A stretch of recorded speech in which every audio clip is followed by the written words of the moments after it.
उत्तराखंड के उद्यान घोटाले की जांच सीबीआई ही करेगी, सुप्रीम कोर्ट ने साफ कर दिया है। उत्तराखंड में फलदार पौधों की खरीद में करोड़ों रुपए के घोटाले का आरोप है। चौंकाने वाली बात यह है कि उत्तराखंड सरकार सीबीआई जांच से बच रही है। यही वजह है कि सीबीआई जांच के हाईकोर्ट के आदेश के खिलाफ वो सुप्रीम कोर्ट गई थी, लेकिन सुप्रीम कोर्ट ने भी धामी सरकार की नहीं सुनी।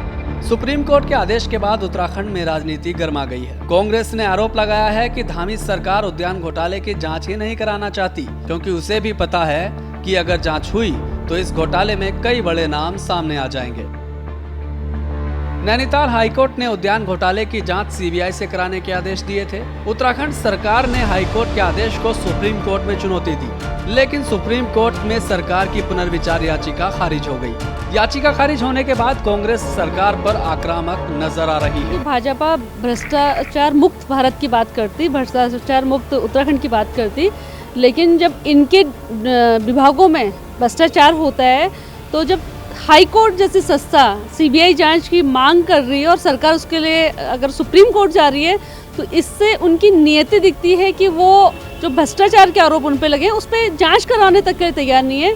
तो इससे यही पता चलता है कि सरकार कहीं ना कहीं उस पूरे भ्रष्टाचार में लिप्त है और इसकी वजह से वो चाहती थी कि इसकी सीबीआई जांच ना हो। लेकिन मैं सर्वोच्च न्यायालय का धन्यवाद करना चाहती हूँ कि उन्होंने इस पे कड़ा एक्शन लेते हुए सीबीआई जांच की जो मांग हाईकोर्ट नैनीताल ने दी थी उसको यथावत रखा। दरअसल सामाजिक कार्यकर्ता दीपक करगेती ने आरोप लगाया था कि सरकार के उद्यान विभाग में फलदार पौधों की खरीद में करोड़ों रुपए का घोटाला हुआ है। करगेती ने मामले की जांच के लिए हाईकोर्ट में याचिका भी दायर की थी। हालांकि इस मामले में सरकार ने तत्कालीन उद्यान निदेशक को निलंबित कर मामले की जाँच के लिए SIT गठित की थी। आरोप है कि फलदार पौधों की खरीद में उद्यान विभाग ने जिस दिन वर्क ऑर्डर निकाला उसी दिन जम्मू कश्मीर से पौधे आ भी गए और उसी दिन करोड़ों रुपए का भुगतान भी कर दिया गया।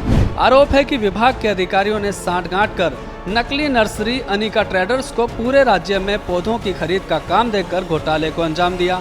जब उत्तरकाशी के किसानों ने इस घपले को जोर शोर से उठाया तो सरकार ने अनिका ट्रेडर्स का वर्क ऑर्डर रद्द कर दिया। इसके बाद पौधे बांटने का काम अनिका ट्रेडर्स से ही कराया गया। अब सुप्रीम कोर्ट से सरकार की पुनर्विचार याचिका खारिज होने के बाद बीजेपी डिफेंसिव दिख रही है। देखिए, कोर्ट का सम्मान और हमारी सरकारें कोर्ट के निर्णय का सम्मान करती हैं। इस पर हमारी जो जांच एजेंसी है SIT, इस विषय पर हमारी जांच एजेंसी जांच करना चाहती थी। उसने सुप्रीम कोर्ट में एक SLP डाली थी कि हमको भी इसमें जांच करनी दिया जाए।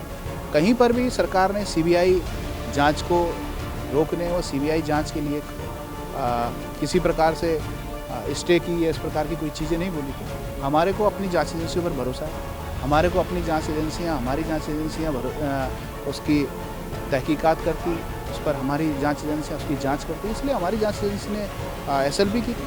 सुप्रीम कोर्ट ने कहा है सीबीआई जांच होनी चाहिए। सीबीआई जांच चल रही, सीबीआई जांच चलेगी। हालांकि इस मामले में धामी सरकार ने फिलहाल कोई आधिकारिक बयान जारी नहीं किया है। भ्रष्टाचार के खिलाफ जीरो टॉलरेंस अपनाने की बात कहने वाली धामी सरकार के लिए आने वाले दिनों में परेशानी का सबब बन सकता है। श्रेष्ठ उत्तराखंड पर खबरों से जुड़े रहने के लिए चैनल को सब्सक्राइब करें, बेल आइकन दबाएं और देखते रहें श्रेष्ठ उत्तराखंड।